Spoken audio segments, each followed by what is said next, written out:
At 3:17 a.m., a blaring alarm ripped me from sleep. Screeching tires and flashing blue-red lights bouncing off my bedroom walls like a war zone. I stumbled to the window, heart pounding, expecting chaos. Armed officers swarmed the street, shouting into radios like a movie raid. But the real gut punch wasn't the cops. It was my Jeep. The rugged black beast I'd locked and parked out front per strict orders from the police task force, gone. In its place sat an orange cone with a sticky note, code violation. HOA confiscated.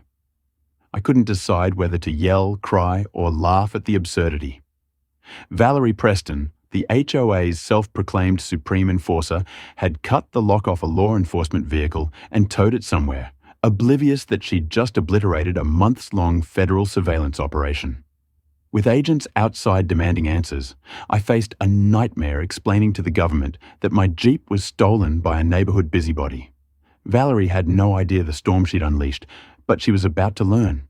Cedar Grove Estates was supposed to be my reset after years overseas and drifting between cities.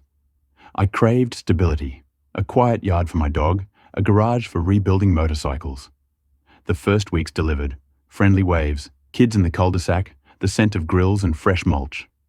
But peace had an arch-enemy, Valerie Preston, dubbed Supreme Enforcer by locals. She didn't just enforce rules, she was the rules. Grass too tall? Fined. Halloween lights up past October? Warning. My Jeep, with its military-grade plating and beefy bumpers, was her personal affront. The first time she saw it, her lips vanished into a thin line. "That doesn't fit here," she sneered, eyeing it like it had insulted her lineage. "Looks like it rolled out of a junkyard brawl." I stayed polite, explaining it tied to my law enforcement consulting gig. "Cute tale, army guy," she mocked. "Next time, get a Toyota like a civilized person." She fixated on it, sending weekly notes. Unauthorized modifications, excessive tactical vibe, and my favorite, parking intimidation. A Jeep could bully people, apparently. What Valerie didn't grasp, too busy memorizing HOA bylaws, was that my Jeep was a covert surveillance hub. A task force had tapped me to park it out front as a static observation point for a drug ring sting in our sleepy suburb.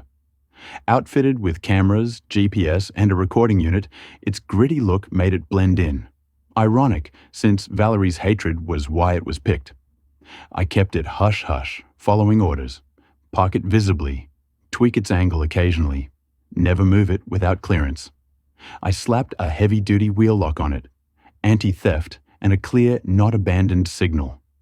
That lock sent Valerie into a frenzy.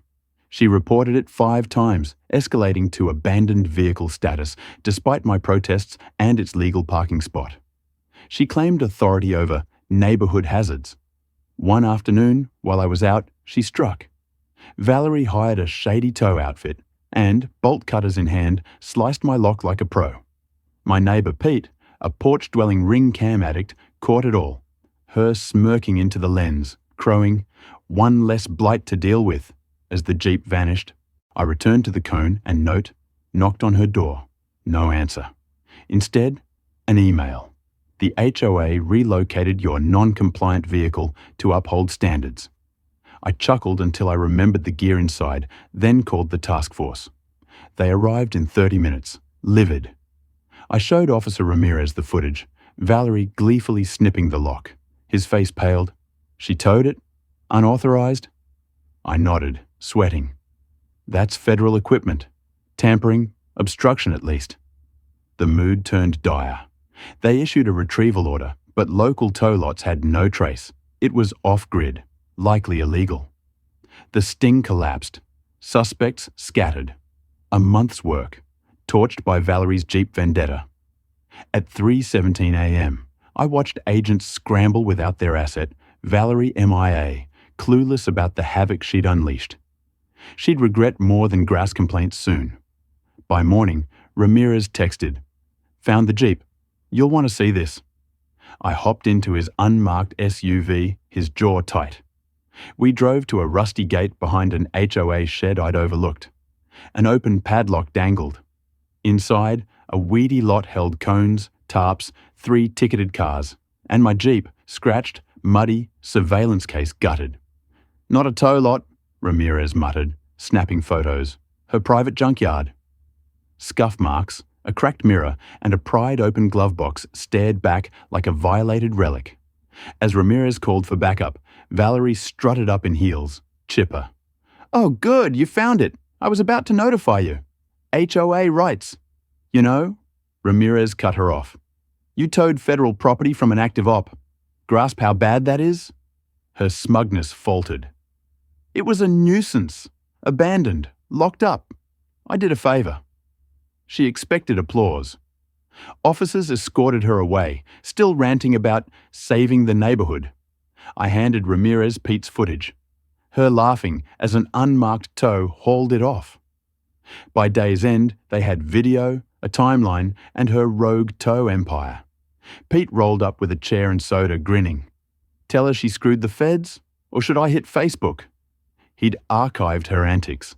Letters, rants, posts about street cleanup, offering it like a historian. Knew she'd crash, he said. Not by nabbing a Fed Jeep, though. The HOA was clueless. Valerie acted solo. No vote, no notice, just spite. Neighbours oscillated between shock and glee. One baked tow truck cupcakes. Detective Nora Hayes called, "Charges pending, tampering, obstruction." Her HOA shield won't hold. She warned Valerie wouldn't quit quietly. Friday's emergency HOA meeting packed the community centre. Residents, reporters, suits with no cookie interest. Valerie arrived late, red blazer blazing, smirking, tapping the mic like a talk show host. "Thanks for coming," she cooed. I removed an illegal, abandoned Jeep amid confusion and hysteria. I had no clue it was government-owned. I was misled. I stood. Misled? You cut a federal lock, towed it, bragged online. Murmurs rose. She glared. I handed a USB to the IT guy. Ring footage flickered, her slicing, laughing, then her Facebook boasts, "Sometimes rules break for clean streets." Silence fell. Board member Mark, once her lapdog, whispered nervously. Valerie faltered. "Maybe I misjudged ownership, but it broke HOA rules. My authority—" "No," Nora interrupted, folder in hand. "You skipped the board, used an unlicensed tow, hid it illegally. You tanked a task force op, months of work." Gasps erupted. The board shrank. Mark moved. "Suspend Valerie Preston, pending review." Seconded, passed unanimously. Valerie gaped. "This is a coup. I built this HOA." "And trashed it in a day," I said. She waved a cease and desist from her lawyer, Victor Hensley, claiming entrapment. Nora smirked. "He's under investigation." "Good luck." Valerie stormed out, vowing a fight. Cheers broke out. A tyrant toppled. Pete posted the footage online. It exploded. 2 million views, TikTok parodies, Suburbia's tyrant headlines. News vans swarmed. My Jeep, returned scratched, became a star. A spoof GoFundMe funded a matte black repaint. Valerie held a courthouse circus with Victor, alleging victimhood. Laughed off air. Charges hit, tampering, obstruction. Her countersuit flopped. The HOA apologized, axed her rules under lawsuit threats. Mark led a loose transition. People planted wildflowers, flew flags, felt free. One Saturday, marshals cuffed Valerie at her door. No fight, just stunned silence as neighbours cheered. Her house sold. She vanished. The shed she'd used was auctioned, gifted to me by the task force. I turned it into the Hub, a tool-filled community garage, no rules. A Jeep parade christened it, my upgraded ride leading, community watchdog stenciled on. Valerie took a plea, fines, no jail, banned from boards. Cedar Grove thrived, dubbed eyesore estates in jest. A nod to her folly. My Jeep purred out front, a symbol, a tale, a warning. Mess with the wrong ride, and you'll tow your own downfall.